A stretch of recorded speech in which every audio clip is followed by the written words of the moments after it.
What's up, Chiefs Kingdom? The AFC Championship is set. The Kansas City Chiefs will be at home at Arrowhead Stadium taking on the Cincinnati Bengals. We will preview this matchup. We'll talk about how the Chiefs got here, how the Bengals got here, and yes, the latest on Patrick Mahomes. But first, don't curse it. Don't jinx it. If you want Kansas City to win and advance to a third Super Bowl in 5 years, like this video. Hit that like button on today's show. Can we get 1,000 likes on this video? That would be a record during this football season. Let me know. Like the video. Let's make it happen. 1,000 likes if you want the Chiefs to win this game.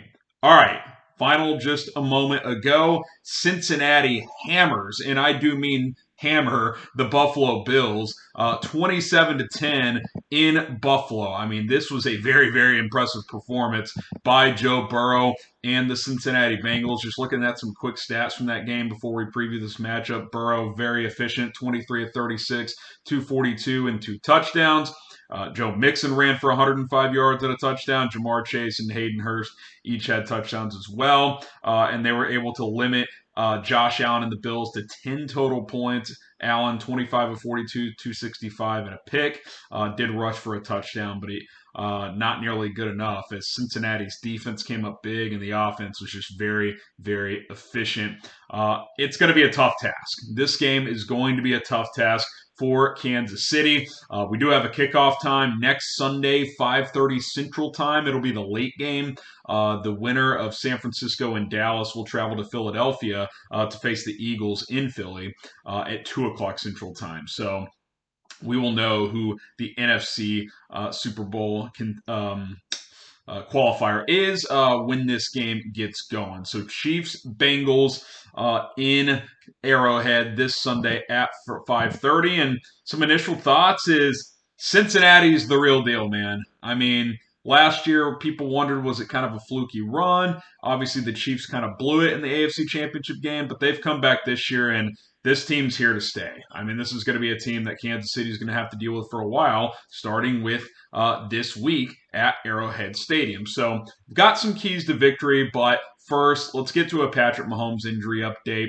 I did a little short earlier today on the channel. ESPN's Adam Schefter reported that Mahomes had an MRI earlier today, and it confirmed a high ankle sprain. Now, normally, a high ankle sprain for a normal athlete, you'd miss anywhere from 3 to 6 weeks, depending on the severity, the pain tolerance, probably the position you play. I fully expect Patrick Mahomes will play. He's tough, he's big, he's physical. I think he will play. I don't think he would have gone back into the game against Jacksonville if he wasn't going to play this week. Now, I don't think it's a guarantee, but I'd give it about 95% that he will play. Now, what I will say with probably 100% certainty is that Mahomes himself will not be 100%. I don't think there's any doubt that he is going to be limited with his mobility. Doesn't mean he can't be effective and he can't be really good. It just means he won't be 100% Patrick Mahomes. So the Chiefs are going to have to work around that, and the defense is going to have to step up, and they're going to have to do other things to combat that. But just know that going in, that Patrick Mahomes will almost certainly not be at full capacity. What is your injury concern, or what is your concern with Patrick Mahomes' injury scale from 1 to 10, 1 being not at all, 10 being very? I said yesterday 7. I'll stay there. Again, I think he plays. But with how Joe Burrow and the Bengals are playing right now, Patrick Mahomes, if he's 70, 75%, that's going to be a tall task, even at home, to win this game and advance to a Super Bowl. I think it can be done, but I do think it will be challenging. So let me know what your concern is with the injury. All right, let's get to some keys to victory here. And I think number one, and it stems right off of that with Patrick Mahomes, is I think you need to lean on Isaiah Pacheco a little bit here. Now, I'm not saying you run the ball 50 times in this game, but Pacheco, I thought he should have gotten more carries against Jacksonville, had 12 carries for 95 yards. He was explosive. He was breaking tackles. He was hitting the hole. I think you've got to lean on your rookie physical running back. I really do. I think he's got to be as much of a focal point as he's been in any game this year. Jerick McKinnon, not nearly as effective as a runner against the Jags, 11 carries, 25 yards. Now, a handful of those carries were late in the game when Jacksonville was selling out and, they leaned on McKinnon, Kansas City did, in terms of ball security. But I think this could be a 20 carry Isaiah Pacheco game. I really do. I think you got to limit the possessions a little bit. Normally, with the Mahomes led team, you're fine with a lot of possessions for both teams. But I think if this turns into a Cincinnati's getting a lot of possessions, that could be trouble because I don't know if this is going to be a normal uh, Chiefs type of offense where they can score at will throughout this game. I think you got to control the clock a little bit, give your defense a rest, and Isaiah Pacheco's got to be effective running the football. Number two, as a passing game, I think it's got to be a quick passing game. Limit the stress on Mahomes' ankles. I think he's got to be disciplined in taking the snap and getting the ball out. Three-step drop, get the ball out. We'll see how much man versus zone Cincinnati decides to employ in this game. Obviously, in their comeback last year in the AFC Championship game, they went to that heavy zone, three-man rush, and was able to get enough pressure and drop 8 into coverage. I think you got to take the 4 or 5 yard completions. That's kind of what they did against Jacksonville in the second half.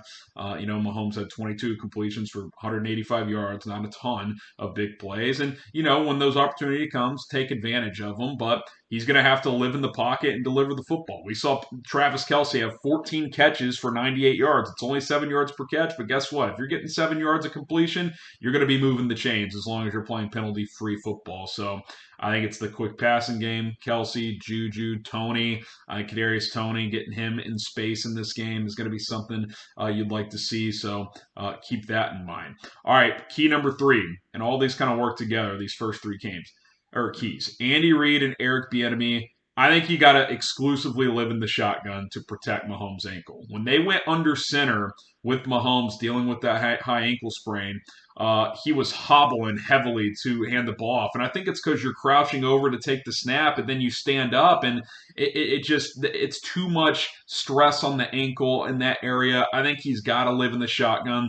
If it's third and one, fourth and one, okay. But, I just think that it's going to be tough to do play action from under center and play action boots with his limited mobility. So I think 95% of play calls are going to have to be out of the shotgun because what was obvious to me as well against Jacksonville is when they did go under center, you were almost telling the opposing team you were running the football because Mahomes wasn't a threat on a play action to move around. He just wasn't. So I think you're going to have to go shotgun. If it's very short yardage and you want to go under center and do QB sneak stuff, I think you go Blake Bell QB sneak. I didn't like that they did it with Noah Gray. Blake Bell, the Belldozer, a former college quarterback, a guy who's held that role in the past. I would much rather see him do that fourth and one, third and one or less, QB sneak, plow forward. I think he's a little bit bigger, so you could do that. But I think in general, you're going to have to live in the shotgun to limit the footwork Mahomes has to use. Because if you're under center and you're throwing the football, 5-7 step drops to create enough space. I don't think that's a good idea. Okay, couple for the defense. The front four is going to have to pressure Joe Burrow. I think if you try to blitz a lot in this game, which Spags does, you're probably going to be in trouble because these receivers are going to have the advantage against these Chiefs corners more than likely. Jamar Chase, T. Higgins, Tyler Boyd. I mean, they're a tough matchup for everybody. They had their way today. I think you got to, in general, lean on Chris Jones, lean on Frank Clark, who looked good against Jacksonville. Sure, dial blitz here and there. You can't just be vanilla, but I think you got to generate pressure somewhat consistently with your front four. Cincinnati was without 3 of their starting linemen today. Didn't notice it. Their line held up great against Buffalo, Kansas City had the second most sacks in the NFL this year. Hopefully they can get enough pressure. So I'll be very curious to see what Steve Spagnuolo's blitz versus non-blitz packages are this week. And then the final key for the defense, I think you got to hold Joe Mixon to 4.5 yards per carry or less. Today he averaged over 5. When Cincinnati has balance, Joe Burrow's already very good, but if he can lean on a run game that's getting him into 2nd and 5 consistently, that's challenging. I think you gotta win on first down, limit Joe Mixon to 4.5, if not less. You'd like to be around that 4 yards per carry.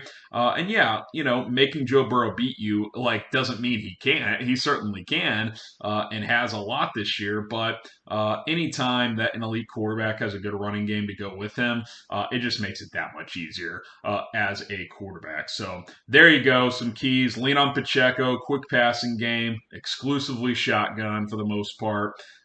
Get pressure with 4 on Burrow and less than 4.5 per for Joe Mixon when he runs the football. I think if you do a lot of those things, you're going to have a chance, even though you will have a hobbled Patrick Mahomes. And that's what makes predicting this game so tough early. Look, if I'm being completely honest, with Patrick Mahomes dealing with a high ankle sprain, this is my way too early prediction. I have the right to change my mind.